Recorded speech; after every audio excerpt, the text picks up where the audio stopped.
Every human mind operates by a quiet hierarchy. Stability comes before expansion. Certainty comes before ambition. Continuity comes before transformation. This hierarchy explains why people fear change. Change disrupts psychological ground. It interrupts the narrative of who you are. It removes the structure that makes the future feel manageable. And the mind is designed to resist instability. Not out of weakness, out of preservation. Growth is optional. Survival is not. So when change appears, the internal alarm activates. Not as panic, as hesitation. And hesitation, when misunderstood, is labeled fear. Change introduces uncertainty. Uncertainty removes control. And control is the mind's preferred illusion. The average person believes they fear failure. They do not. They fear exposure to the unknown. The unknown cannot be calculated. It cannot be rehearsed. It cannot be fully predicted. And the mind equates unpredictability with danger. This equation is ancient. It predates modern ambition. It predates personal development. For most of human history, what was unknown could kill you. So the brain evolved a bias. Stay with what is familiar. Avoid what cannot be mapped. In the modern world, this ancient mechanism remains active. It does not distinguish between a new job and a physical threat. It does not distinguish between a new relationship and exile. It only detects uncertainty, and it responds with resistance. Most people misinterpret this resistance. They call it laziness. They call it procrastination. They call it fear of success. But the mechanism is simpler. When control feels threatened, the mind tightens. It searches for more data. It creates more scenarios. It generates more questions. This is what people label overthinking.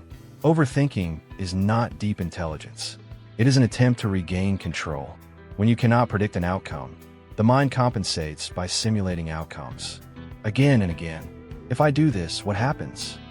What if it goes wrong? What if I regret it? Each mental simulation creates the illusion of preparation. But no amount of simulation eliminates uncertainty. So the mind continues, and the person remains still. Observe this pattern in its simplest form. A person stands in front of an email draft. It contains a resignation letter. The cursor blinks. The message is complete. Instead of pressing send, the person rereads it, then edits one sentence, then rereads again, then closes the laptop. That is the entire story. No drama, no tragedy, one observable action, the refusal to press send. What does this prove?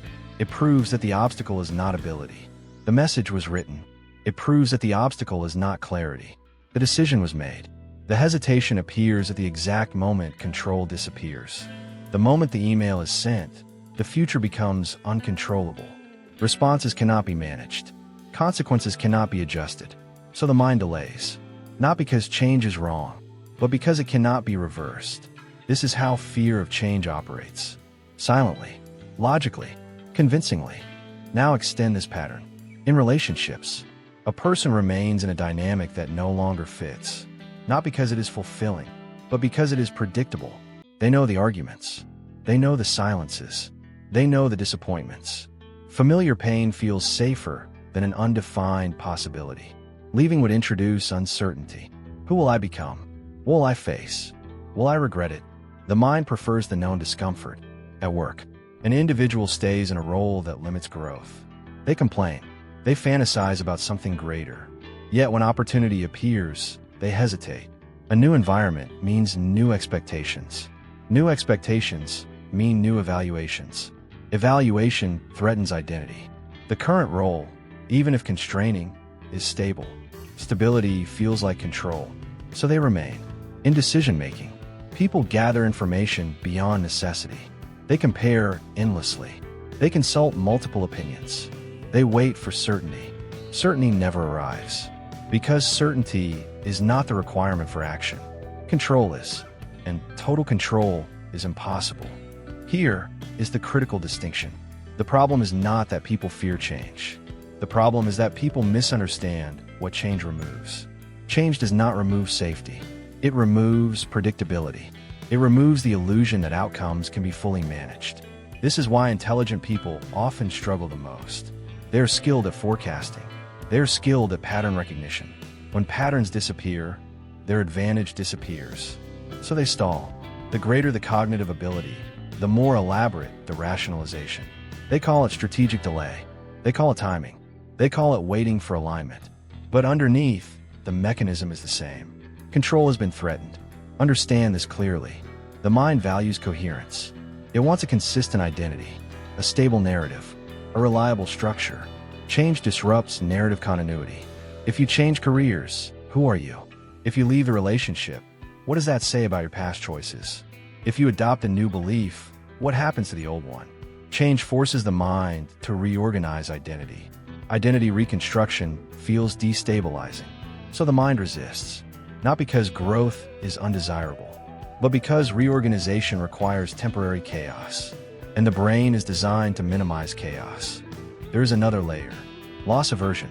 Humans experience potential loss more intensely than potential gain. A new opportunity may offer advancement, but it also carries the risk of losing comfort, status, and familiarity. The mind overweights what might be lost. It underestimates what might be built. So when facing change, the internal dialogue becomes asymmetrical. What if I fail? Rarely, what if I expand? This imbalance reinforces hesitation.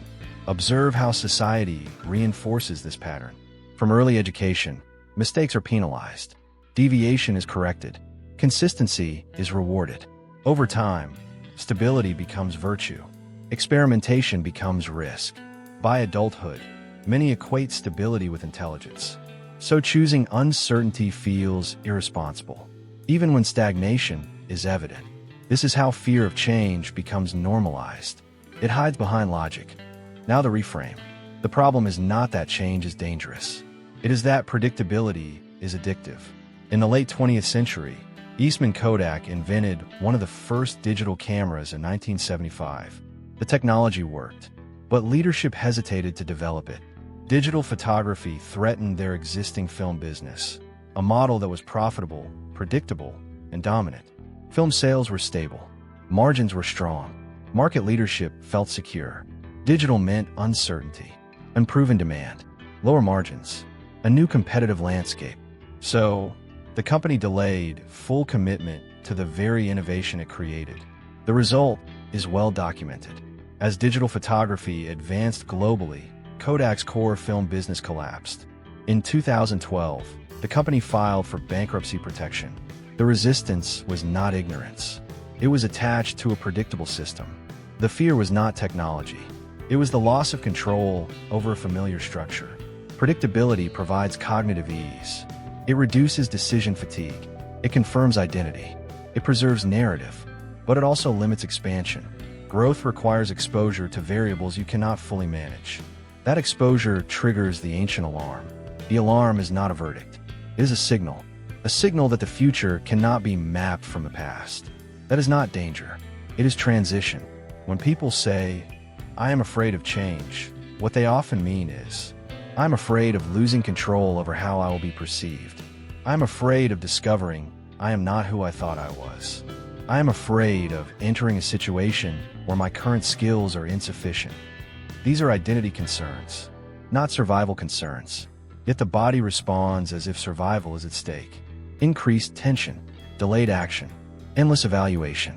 This is the internal cost of resisting change. Energy is spent maintaining a structure that no longer fits. There's a paradox here. The attempt to avoid short-term instability creates long-term stagnation. The effort to preserve identity prevents identity evolution. The desire for control produces paralysis. So, the very mechanism designed to protect you from danger prevents you from accessing the possibility. This is not a character flaw. It is a design feature, and design features can be understood.